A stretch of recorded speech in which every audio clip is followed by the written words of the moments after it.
मालेगाव महानगरपालिकेच्या महापौरपदी इस्लाम पार्टीच्या शेख नसरीन बानो यांची निवड झाली आहे। मालेगावमध्ये भाजप आणि एमआयएम या दोघांनी देखील तटस्थ राहण्याची भूमिका स्वीकारली होती।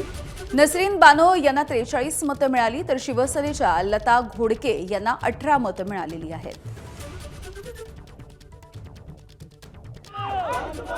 मालेगाव महापालिकेवर इस्लाम पार्टीचा उमेदवार हा महापौर झालेला आहे आणि आपण बघतोय नुकतीच निवडणूक प्रक्रिया पार पडते आणि बाहेर समर्थक मोठ्या संख्येने जमा झालेले आहे। समर्थकांकडून घोषणाबाजी देखील सुरू झालेली आहे। आपल्या पक्षाचा महापौर झालाय अल्हम्दुलिल्लाह नसरीन खाली शेख महापौर झाली आहे आणि समाजवादी पार्टीचे शाहीन डिप्टी महापौर झाली आहे।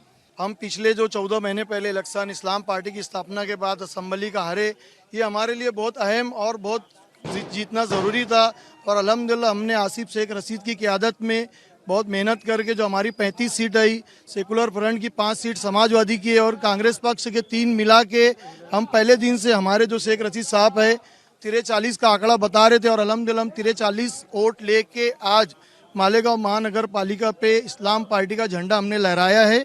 ये हमारा मैं सबसे पहले अल्लाह रब्बुल इज़्ज़त का शुक्रिया अदा करना चाहूँगा और मैं आपके चैनल के माध्यम से ये बोलना चाहूँगा कि पूरे महाराष्ट्र में हमारी मालूमात के हिसाब से मुस्लिम मेयर कहीं नहीं बैठा, मगर मालेगांव शहर में पूरा हिंदुस्तान देख रहे हैं कि मुस्लिम मेयर बैठा है।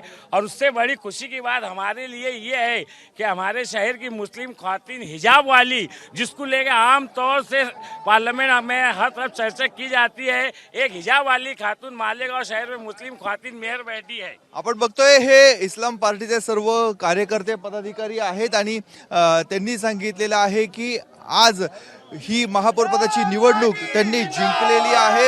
इस्लाम पार्टीची नुकतीच विधानसभा निवडणुकीच्या वेळी स्थापना करण्यात आलेली होती आणि पदार्पणामध्येच मालेगाव महानगरपालिकेवर इस्लाम पार्टीने आपला झेंडा फडकवलेला आहे। माजी आमदार आसिफ शेख यांच्या नेतृत्वाखाली हा इस्लाम पार्टीचा कार्यकाळ सुरू झाला आणि पहिल्याच दणक्यामध्ये त्यांनी आपला महापौर देखील विराजमान केलेला आहे। कॅमेरामन किरण कटारेसह मुकुल कुलकर्णी, एबीपी माझा, मालेगाव। एबीपी माझा, उघडा डोळे बघा नीट।